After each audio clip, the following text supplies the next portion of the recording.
speaker today. Let me pull up her. She just did a multi event where she was monitoring like multiple speakers, multiple screens, multiple entertainers. She had like 30 entertainers. She was doing all sorts of stuff, and she was like the behind the scenes. I could use a little bit of Melanie today, but we call her the fixer because she is our behind the scenes technology gal. She is one of the country's leading authorities on streamlining businesses to maximize profits. She graduated top of her class in engineering school and in her Master of Engineering Management program, and holds a number of certifications, including a Lean Six Sigma Black Belt. She's helped top institutions transform teams and revamp processes. She's written and delivered courses for top institutions like Harvard University. She's helped businesses at all levels across a number of different industries. She's a senior executive at multiple top institutions, and she is our expert here today, right? Knowing when and how to scale your business can be overwhelming. Most businesses aren't prepared, and they're missing out on opportunities for success. And Melanie McSally, profit optimization and technology expert, teaches you how to simplify your business, automate your workday, including automating that personal touch. We call her the fixer. So whether you need to cut costs, generate more revenue, or just rip up your to-do list, she teaches you the steps on how to become more productive and more profitable. Melanie McSally, I'm so glad you're here. There you are. I've got like all this stuff I'm looking at. I'm like, where is she? I see you over there. You're like way over there on the other side of my screen. How you doing, girl? I'm well. How are you? Fabulous, fabulous. So Melanie and I were just on an event last weekend, or not too long ago, about a week ago, with Sharon Lecter, and they had a great panel of a group panel, and Melanie was one of the panelists on their technology and automation panel, and she had such incredible questions and answers for some of the questions. We decided we're going to do this one a little bit more like interview style. So I'm going to interview Miss Melanie. And Melanie, I'm going to start out by just asking you, tell people what your superpower is. So my lane of genius, like I like to call it, is to be your technology expert, to be that person that can bridge the gap between wherever you're at with your budget, your time, and your knowledge in technology, and take you to where you want to be, to use infrastructure to elevate you to achieve your vision and meet your goals. And so we like to meet you wherever you're at and make that more achievable, because how many of you feel like you don't have the time to get everything done, to get your entire to-do list done? Anyone? Yes. And how many of you feel like technology might be out of your reach because you either can't afford it or you just don't know what you're doing? Right. Yeah. So we like to meet you wherever you're at and do it for you, right? Give you the knowledge, give you that entry point, give you that advocate to tell you exactly what to buy and what not to buy, what to get rid of. So you never have to ask these questions again of like, is that right for me? Should I do that? Explain this all to me in human language. I love it. I love it. Well, she is a superhero, and I think technology can be very overwhelming. Right? It's not our zone of genius. If I hit the button and it doesn't work, I'm completely lost. And Melanie, I know like right now there's all these people that are starting these new businesses or are kind of struggling because of the social distancing. But whenever adversity happens, opportunities for new businesses, right, pivoting your business, all of it always shows up. And right now, like this whole pandemic has drastically changed the economy, right? How we're doing business today. What would you recommend, or what kind of tips can you give us for how we can either recognize but really seize on the opportunities that are right in front of us? Yeah, so in technology, we like to say that there's two types of people in business. There's the implementers and the visionaries. And every company needs both, because Visionaries tend to struggle with finishing projects that they start. They're the ones that are like, what about this? And what about this? And what about this? And how about this? But they struggle with actually bringing any of those visions to completion.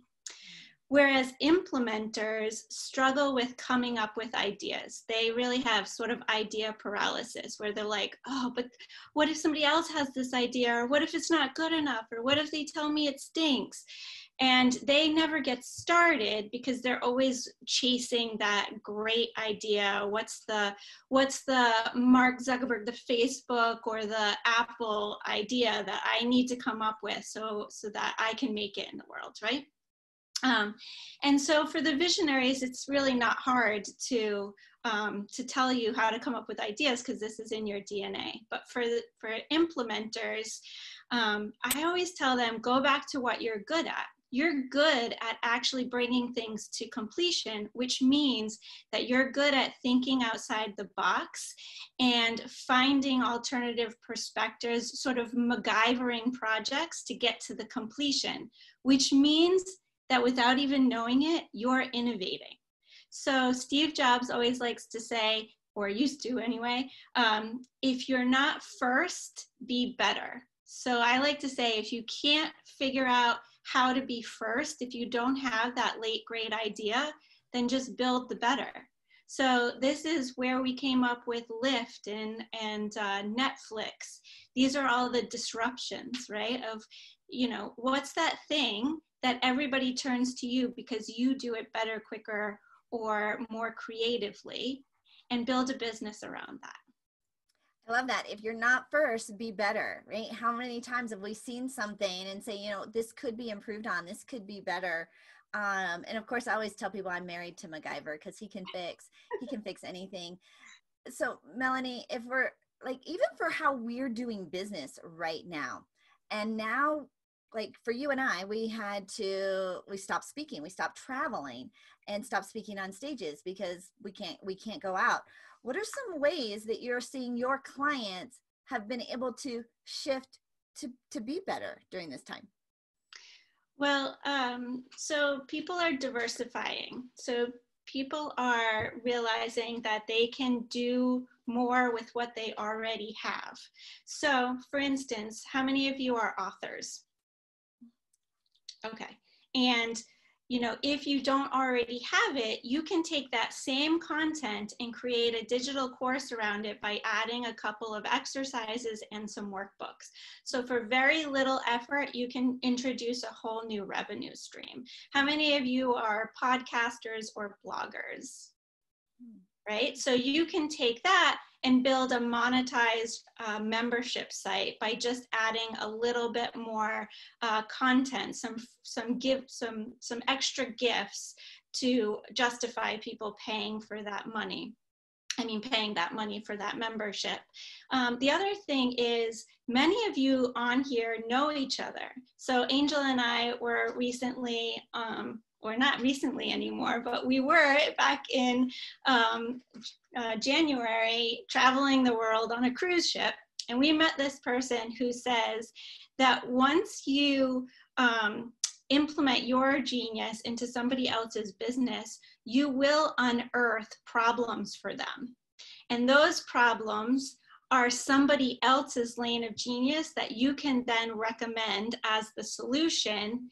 And the thing you want to do before you do that is to create an affiliate with them. So Angel and I partner all the time because Angel gets everybody exposure, but that exposure doesn't do you any good if you don't know how to capture it. And so you need technology to capture all of that exposure. So we go hand in hand. I'll build the capture, and then people are like, oh, but there's nobody in my funnel. And I introduce them to Angel, and then vice versa. Okay, describe what a capture is for those, like, okay, what does that mean technology-wise or English-wise for some of us? Okay, so the best way for me to describe this is to tell you a little bit of an example. Okay, so we're all familiar with Zoom. In fact, we're all on it, right? At the start of this pandemic, Zoom never anticipated that they would need to scale dramatically, right? Because they were already successful. There was already a number of people using Zoom. So they didn't really think about, oh, well, what do we need to put in place for when our business quadruples overnight, right? But the pandemic hit, and it literally did. They exploded overnight. They literally had to turn people away to say, we can't handle all this extra business. I like to say that finding success is like finding your perfect mate in life. It never comes when you expect it to. And if you're not ready to accept it, then you're missing an opportunity, because success rarely knocks twice, right? We know that saying, opportunity rarely knocks twice. So what Zoom needed to do was to be prepared no matter what. No matter what happened, they were ready to accept that success, which is another way of saying capture, right?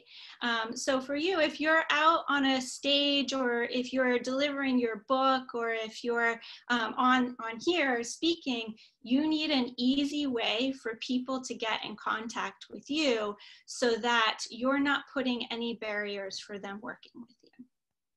Okay. All right. So what are some things we should avoid?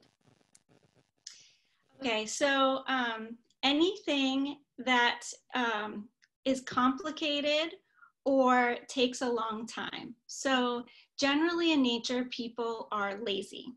And I know this might offend some people, because you want to think, I'm not lazy, I'm so busy all the time. And even if you're productive, you know, that is like being busy, right?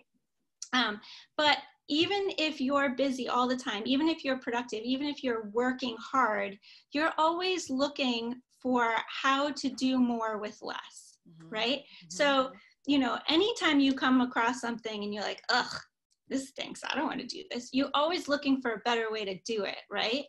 So that's where even the most productive, hardworking people will become lazy, because they're looking for ways to do more with less, ways to work smarter, not harder, right? So anytime you put up a barrier to somebody working with you, they're going to just walk away and say, well, clearly they don't want my business, I'll go somewhere else. So examples are, you know, you don't have an opt-in, or you don't have an easy to remember phone number or way to get in touch with you. You're not quick to get back to them, things like that. So the easiest one for people to relate to is the keyword opt-in that is easy to be misspelled or hard to remember. You know, so I always use the example of discreet. If I use the word discreet as my keyword opt-in, how many of you would spell it one way versus the other way? It's like potato, potato, right? So there's two ways to spell discreet, D-I-S-C-R-E-T-E or E-E-T. And so that's an easy way for people to not work with you, because they'll text one and you're the other, you know? So I never give out my company name because I misspell the word wise. So I would be giving people an opportunity to not work with me. You know, even when I used to be a radio show host, and we would, you know, think about how does it sound? It's one thing when people can see it on on paper or on writing or on a link and they just have to click it, but how does it sound? And you're right. And do I have to go and spell it? Do I have to figure it out?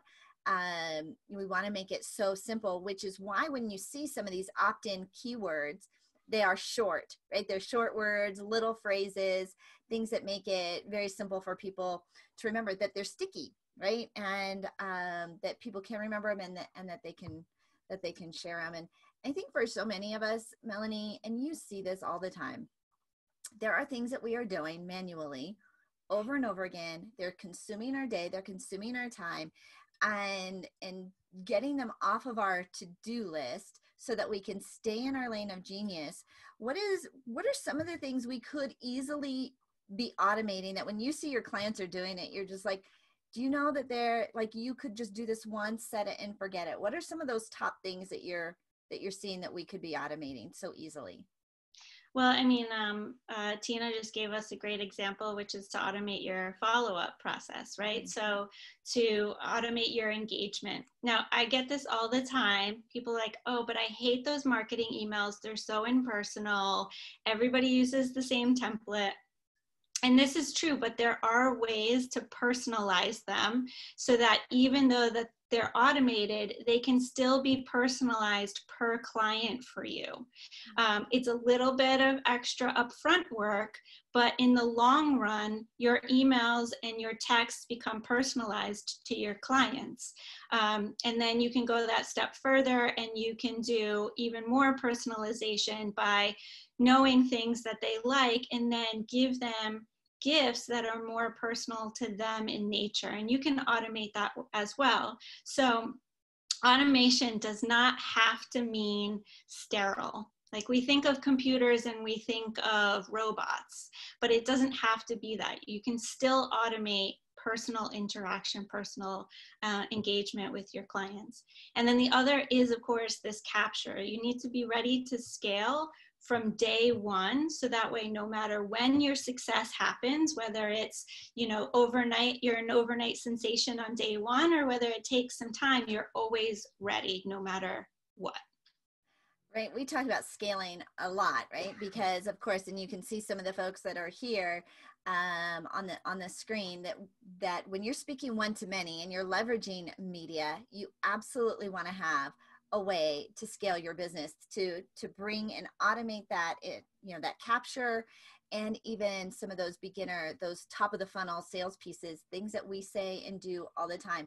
One of the things, Melanie, you say here, the fastest way to fail at business is to give the keys of the kingdom to your ego. What does that mean? So a lot of people believe that that they need to do it all, right? That they don't have the money to hire experts, and that they in turn need to do everything themselves. So that's one aspect of it. And the other aspect is that they know best, right? Father knows best. So those two things combined really set people up for failure, because it doesn't matter if there's great YouTube videos out there or not. Everybody who's an expert in their field knows that there are just some things that you know as an insider that you cannot learn on YouTube, that your experience in that market has given you the skills to know what to look for, what to avoid, so on and so forth. And so, a lot of times people will, when it comes to technology, they'll follow, people that have done it before. But people that have done it before might not be technology experts. They might just be successful in business, and they might just be telling you what tools they used along the way. And those tools very well may have been perfect for them in their process.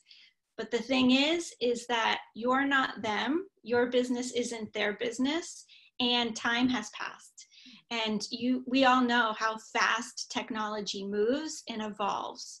And so just because that software was right for them does not necessarily mean that it's right for you. So the key is to stay in your lane of genius and focus on your lane of genius, and then hire the experts that can be your partners and make you feel secure and safe that you're doing the right thing in that lane of genius. Fabulous. All right. So Melanie, is there any other story or tip that we want to make sure that you share today that maybe I didn't ask you? So I have an engineering background, as you said earlier. And when I got into business, I wasn't trying to do sales on my own, because I'm definitely not a sales expert. But we all know that people hire people, right? They get comfortable with people, and then they, especially when it's in a service, and then they hire that person. So for me, it made sense for me to go out and sell myself as the company, the face of the company, right? And so I was following everybody, doing the age-old method, the sales process that we all know and like. How many are using it? It's, go out and get your exposure, capture it, convert it, follow up, and repeat. And it's on the washing machine cycle. And that's what I was doing too, but it wasn't working for me. And many a times I cried on Angel's shoulder of like, this isn't going fast enough, because I'm a streamlining engineer. So I wanted success on day one. And, and so what I realized after many of failures and many of picking myself up and trying something new is that the sales process is not as it's written, is not how an engineer would do it. Because an engineer would first think about automation and process and things like that. And then they would go back to the interaction with clients and the hand-holding, so to speak, the personal interaction. So when I did that, I realized that the implementation of the process is out of order. The delivery is in order, but the implementation of it is out of order. And so what I needed to do is go back and put the infrastructure in place. So I had the automated follow-up before I was even converting, and I had the automated capturing before I was going out and getting exposure. You're out of order and you're out of order. Like, how many of you heard that in your head? Like, I'm out of order. And Melanie, I remember when you came up with that and realized, and of course, engineers, of course, they're going to put the technology and the automation in place before the human, that human engagement and interaction. But when you can automate and you streamline it, you truly do optimize your business and become more profitable when all of this is optimized and systematized and all the ized words. And I've talked to Melanie, and some of the words, I'm like, aren't they the same? She's like, no, Angel, these are completely different. Or I think they're the same. And she's like, no, or they're different. And she's like, no, they're the same. So it is fun to have an engineer, somebody who truly is Harvard trained, in our community and in our tribe. She takes it down a notch, so she speaks like dumb language to us. Because she speaks geek. She does speak so geek. She brings herself down a couple of levels so she can actually talk to all of us people down here. Dumb language, it's human. And sometimes I forget that I'm not speaking human, so. Right. And she's also, I don't even think I said this in your bio, but she's also a triathlete, a competitive triathlete. Like, this girl is a rock star at pretty much everything that she does and touches. So how many of you are just thinking, I'd love to have more streamline, get stuff off my to-do list, automate more pieces? Melanie is exactly that next step in your business to create those additional revenue streams. Melanie, is there an opt-in? How do you want them to get in touch with you? So this is another tip for all of you. The best way to allow people to get to know you first is to give away things for free. I like to take that up a notch and just give away lots of gifts. So I have a bundle, and the bundle, and this is a tactic for all of you to copy, to use, to steal, whatever you want. It is the starter process for getting started with me. So I just took the first 3 steps and gave you, either made them free or gave you a discount. So that way you could get to know me at very low cost to you while you're getting started in building your infrastructure so you can start scaling. And the keyword is automation. I know it's a little longer, but it's easy to spell and easy to remember because that's my lane of genius. So automation, AUTOMATION, to 26786. And you will get my sales re-engineered masterclass for free. You'll get the first month of lead capturing software for free. And then you'll also get $100 off my lead capture Hack-a Summit, which is not a human word, so I'll explain. It's when education meets getting things done. So we take a few hours and we just walk you through building out your lead capture system. So that way it's all built for you by the time you leave the summit. And again, that's automation to 26786. Okay, automation to 26786. We'll make sure we put that into the chat box so you guys can all have it. We're gonna send Melanie into the breakout room so you guys can chat with her, ask her any questions, get her virtual autograph and all of that. Melanie, anything else you want to make sure that we share before we send you to the back room? I would just say that literally everything can be automated or optimized in some way, shape, or form. So if you have something that you're doing every day that you hate doing, there are ways to improve that for yourselves and get it off your plate. So let's chat. Let's chat. I love it. I love it. All right. Round of applause or opera applause for the fixer. Melanie. And let me tell you, she automates all of my follow-up. I give her all my steps that I want to do, and she's like, automated, automated, automated. So I love all my automation from the fixer. We all do. Okay, so I'm going to assign all the new folks who just came into the breakout room. Do you want to describe